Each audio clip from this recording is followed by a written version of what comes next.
from the Mutual Broadcasting System. This is STRAT, Strategic Risk Assessment Talk. Now, retired Marine Intelligence Officer and globally recognized risk expert Hal Kempfer.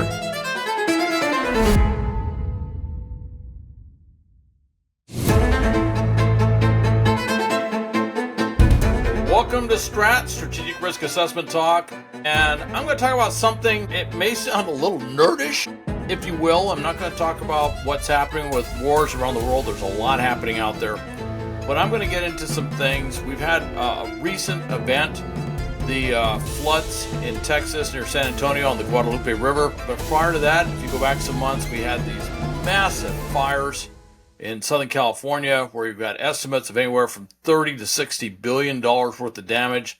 I think at one time, right after the fire was done, they were saying 170 billion in damage. I was a little bit boggled with that. But even 30 to $50 billion is a phenomenal amount of damage.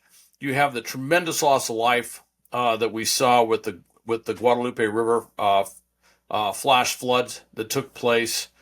Just some horrific things. And every time these things happen, we go back and we look at them and we say, well, why did we get caught off guard? Why weren't we able to more accurately predict that something like this or that this was going to happen? Why wasn't everybody better prepared? Why wasn't the warning system, early warning or whatever, why wasn't it heeded? Why didn't everybody have it? Why did that early warning, in the case of Guadalupe River from the National Weather Service, why didn't that translate into quick action on the ground to get people out of harm's way? And we're very frustrated with that. And by the way, you can buy a new fire truck, you can build a new police station, you can build a new emergency operations center, and you can spend a lot of money. But I don't think you're going to fix those problems, all right? And this has bugged me for a long time, that money that was supposed to go to make things safer, to do proactive planning, preparedness, mitigation, to help state and local leaders say, that's going to cost a lot of money to do that, but the consequences if we don't are so grave that we're going to have to suck it up. And by the way, we're going to have to make some tough decisions here, because there's some things that we would really like to do that we're going to have to put on the back burner in order to be prepared for this. And it's always tough to prepare for disasters, emergencies. It's just the nature of an emergency. What is an emergency? Well, it's a situation that isn't normal. What's a disaster? Well, that's when everything that was normal is coming apart, so to speak. That's when buildings are falling down, people are being killed. That's a disaster, catastrophe, emergency. All these words have kind of implied meanings that says things aren't normal right now. And it's tough when things are normal to get people to really make the investment of time, energy, money, whatever else, to prepare adequately for things that aren't normal. And it's difficult to get local politicians, state politicians. Rarely, once in a blue moon, I will see somebody elected to the legislature, to Congress, let alone that becomes a mayor or a governor, who really understands emergency management, who really understands emergency preparedness. That almost never happens. The pathway to those sort of political positions is not through being a good emergency manager somewhere. The pathway is not someone who is focused on mitigation and emergency preparedness. That just really doesn't happen. So let me talk about some things with that. This was recognized, by the way. This isn't new. When you look at what happened in Guadalupe, you look at Palisades, we took the Palisades Fire, I should say, the Guadalupe River, that we took huge hits. And we knew things were going to be bad. And yet, for some reason, we just didn't have those things in place to move people out of harm's way fast enough, to put the resources in there early enough that they could have made a difference, to do a lot of different things that could have happened. And it seems to be, they go back, for example, Palisades Fire. There's a reservoir up on the hill above Palisades. And of course, it was down for repair, so there was no water in it. That water would have been absolutely crucial to making sure there was water pressure in the main, that they could have fought the fires. It would have made a big difference if that was there. It wasn't there. My question on that is, was that part of your planning process? Was that incorporated in November and December and early January into some sort of system that told us where we are, something that said, hey, by the way, this is our normal plan if there's a fire here, but because of this, we're going to have to be much more proactive. We're going to have to put more resources in there. We're going to have to do some things we don't normally do. We might have to put some big, and I'm just spitballing here, some huge water bladder systems or whatever on top of the hill in order to make sure we have enough pressure in the mains to fight fires. There's a lot of things that shoulda, woulda, coulda, and of course it would have been extra costs, and you would have been making decisions to spend money on personnel, equipment, all sorts of things in a proactive manner that could take a little bit of political heat. People would say, why did you do all that? And nothing happened. And that does happen. Sometimes you have major wind events in Southern California, and it doesn't turn into a major fire event. It just turns into a very windy event. And certainly there will always be those who are, political opponents who will be throwing darts at them saying, look at all the money they wasted for absolutely no reason. But you got to give them a decision support template, a decision support process. And this gets to my core issue. Decision making. That's the big thing. And decisions are not made in a vacuum. Decisions should be part, particularly at that level, with that level of complexity and with the consequences if you get it wrong being so grave. Those type of decisions should be part of a very deliberate process whereby it enables the decision makers to make the best decisions, to take the best course of action available at any given time. And that's what I want to talk about. There's a concept in the military. We use it, obviously, in military operations. Very, very intense decision-making environment. Often in a very expeditionary environment, if you will, setting up somewhere out in the field in tents or whatever. No nice air conditioning, not often a coffee pot with a nice, good cup of coffee ready for you. Usually we're moving pretty fast, and we have a series of things that over many, many decades we put in place to make sure that we make really good operational decisions, mostly operational decisions in that process. It streamlines the decision-making process. It's designed to catch all those key things that we need to know, all the factors, all the variables, and it's designed to bring in a lot of information from within our organizations and a lot of information or intelligence from without our organizations into helping design that. Now, there are variations of this in the world of emergency management. There are variations of this in the business world. I have literally flown around the globe doing things like strategic wargaming, working on strategic planning, development sort of stuff for major corporations. And we find it in government. And we find that there is usually a process. A lot of times, though, when we talk about doing proactive stuff, the default button is to hit a committee. And what's the committee going to do? Have meetings. And what are these meetings going to do? It's kind of a meandering agenda where they go through these things, and it's just not the same rigor. It's not the same templated process, if you will. It's not the same discipline that you see with other things, and that's one of the reasons that in many cases things are not where they should be.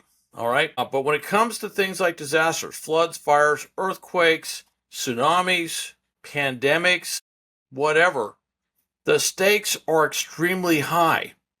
And one thing in the military is there's a cadre of highly trained, experienced, disciplined leaders who take to a process like this in a way that, frankly, their civilian counterparts don't necessarily take to quite the same way. Operational planning is a very exacting process. It's very difficult to do. It's something. We deal with it. We train with this stuff in a lot of different things. Some of it's training courses just on the planning process. And I do teach, and I have taught in those courses. Sometimes it's in professional military education. I was up to here both in learning and practical application with the Army's military decision-making process, have used the Marine Corps planning process up through general staff levels into 3-star Corps level type staffs. What the Army would call Corps, we call it a Marine Expeditionary Force level type of things. And I did training for the Navy for their installation command for around the world with all their installations on crisis action planning. And part of that, I think, is what drove the Navy to say we need to actually have a Navy planning process. Surprisingly, when I got into that at that time, they didn't have a distinct Navy planning process, which I found rather shocking that the Navy didn't have something like that. And then the military has things for joint service, joint planning, all sorts of stuff, joint JOPS, if you're familiar with that acronym. Anyway, a lot of things out there. Now, on the civilian side, we have the Incident Command System. ICS is the way that we are organized for emergencies and disasters. It's a way that different multidisciplinary organizations can come together across the board and put things together. And within that, we have the Incident Action Plan, or the Incident Action Planning process, with its famous Planning P model where it goes through. And one of the things that I did for years was I would train, and I still do, I train military audiences that work civil military things like humanitarian assistance, disaster response, all sorts of stuff like that. Basically, this is how non-governmental organizations, civilian organizations, this is how they plan. The United Nations, for example, uses that process. And this is how this ties to our various military planning processes. And this is how we can integrate our planning process into that planning process.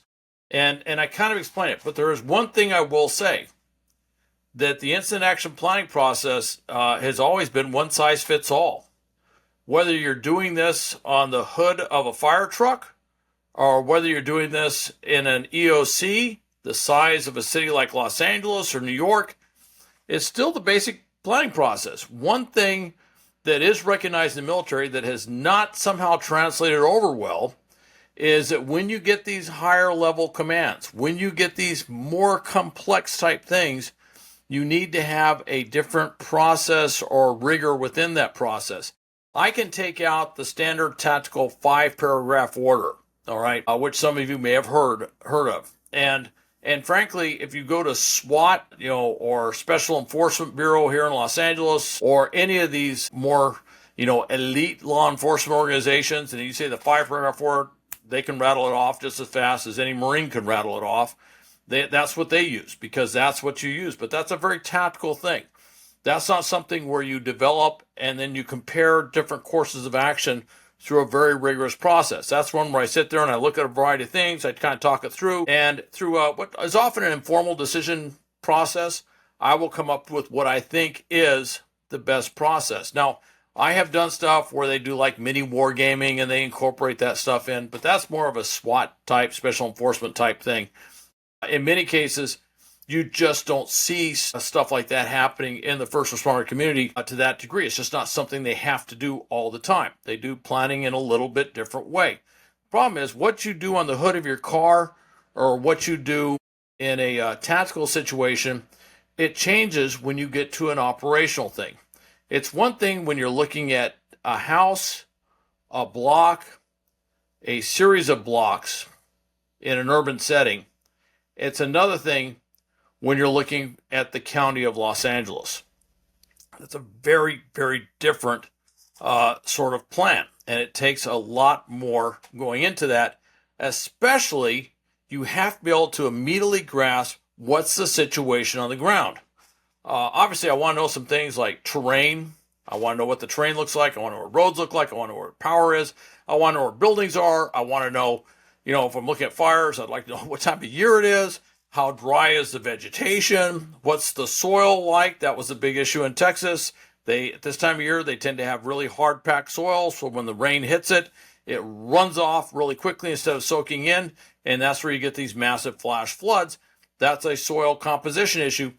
All of these things are not things that your normal first responders are really trained or experienced in how to do. That tends to be a little bit more on the more than an analytical science side, if you will, but definitely on the analytical side. And this is something that DHS tried to address some years after 9/11. After 9/11, it was Al-Qaeda all day, as they say. It was terrorism. Then we had Hurricane Katrina. We realized we are really behind the power curve on this, and we need to do much better.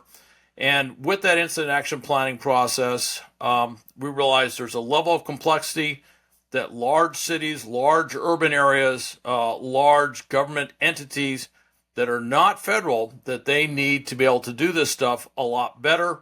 And one of the things they need is they need an intelligence process that feeds into that. Now, when I talk about intelligence process, if you talked about with an Army brigade, they would use the term intelligence preparation of the battle space or intelligence preparation of the battlefield. More recent doctrine incorporating things like HADR, Operation Humanitarian Assistance, Disaster Relief, Civil Military Operations, they have used the term intelligence preparation of the operational environment, or IPOE. That's the one that's a little more holistic in terms of what's there. That's one where I might bring in cultural factors.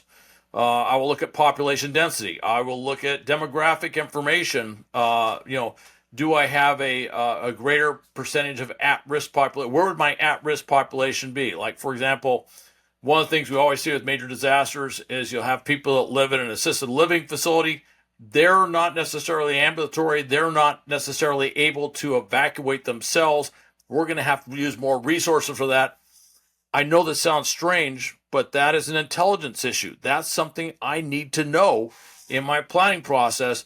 And DHS tried to push this out there. They had comprehensive planning guidance, the same level of comprehensive planning guidance that drives other parts of the Homeland Security world, and it was frankly ignored.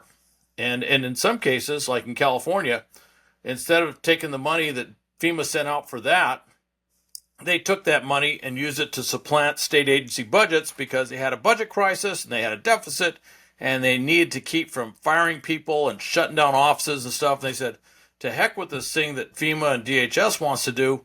We'd like to spend this to, renovate our facility here at a National Guard camp in Central California. Well, that's wonderful. Okay. By the way, that building you renovated looks very nice. Explain that to all the people in Pacific Palisades that watched their homes get burned down. Explain that to all the people in the Eaton fire who watched all their homes get burned down. Explain that to people in Paradise, California, you're going to have to explain it to 80 some of them pretty loud because they actually died in the fire. All right. That was money that had a purpose. That was federal funds, and it got derailed, and this never got built. And I say this now because we're still back to where we are. Now, Texas tried to do this, and the know-how to do this was actually in California. And when they called California was so busy trying to kind of cover up what they were doing here that they told Texas that they couldn't do it. That was a flaw in the FEMA system that allowed California to tell Texas with whom and how they could spend their federal grant funds, and hence it didn't get done. I look at what happened in the Guadalupe River, and I see a missed opportunity of a decade or more that we could have spent preparing for something like that. I'm not saying we would have saved all the lives that were down there, but if we saved half those lives, I would have considered that a major success. And I think that's actually something that can be done. That's something that we can put together. Now, if you look it up, it's called CPG 502. It's not the best written document that DHS has ever put out. I'm going to go out on a limb here and say DHS routinely puts out rather mediocre documents from a writing standpoint. The other thing is it could have been more strongly written. And I know there was a process there where they were kind of watering down certain phrases in order to make it more politically palatable for a lot of different folks. But basically the direction was pretty clear. You need to have this process feeding into emergency operations centers. And within that, it needs to feed into in the EOCs, which are by law supposed to be using the incident command system under the National Incident Management System. They use incident action planning. And the idea was that you'd have the same type of rigor and capability feeding into that IAP process that military units have feeding into their planning processes, and that you would have much more comprehensive, much more effective, much more well thought out plans, ones that could be dynamically adjusted on the fly as different factors like weather, climate, where people are at any given time, whatever. As these factors change, you can change your plan on the time. In fact, if you look at some of our more elite units, they have a thing called like the Marine Expeditionary Unit, Special Operation Capable. They do a thing called Rapid Response Planning Process, R2P2. That one is based on working a variety of scenarios on very likely plans that they'd have to execute, and then having what they call a workbook, all right, a plan in a box, if you will. And then so when they get something that's pretty close to it, they can take that out and they can adjust on the fly much more quickly. That workbook process, that R2P2 process, was something that we were working on, we were implementing here in Los Angeles County, if you want to go back 25 years ago. And after 9/11, after a period of years, the incumbent knowledge and expertise in places like LA County Sheriff's that does its Emergency Operations Bureau was kind of pushed aside. People had other ideas of what they wanted to do for the money, with that money. People had things they wanted to do to embellish their careers, whatever. But what we paid a price with was that we just weren't paying attention. And when that came out, that DHS guidance, there were those in LA County Sheriff's that pushed hard, and they got pushed back. There were folks that said, no, that's not what we do. And some of those folks that pushed back actually ended up going to federal penitentiary. Not on that, on some other things, which gives you kind of an idea of their character that was going on there. So I'm not saying they were crooks, but a federal court said they were crooks, all right? And the problem is that we set this stuff out, but we don't make sure it gets put in place.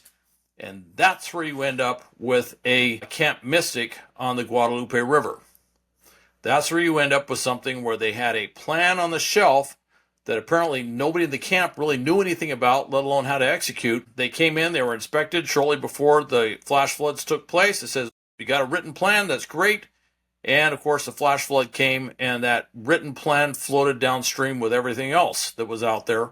I'm being metaphorical. I don't know if it actually floated downstream, but you get the idea. So anyway, with that said, I just want to get on my high horse, because if I don't say something about this now, when would I say it? And if I don't say this, who will ever say this? You know, I kind of reminded of a poster we had in every Marine Corps office of John Wayne back in the 80s.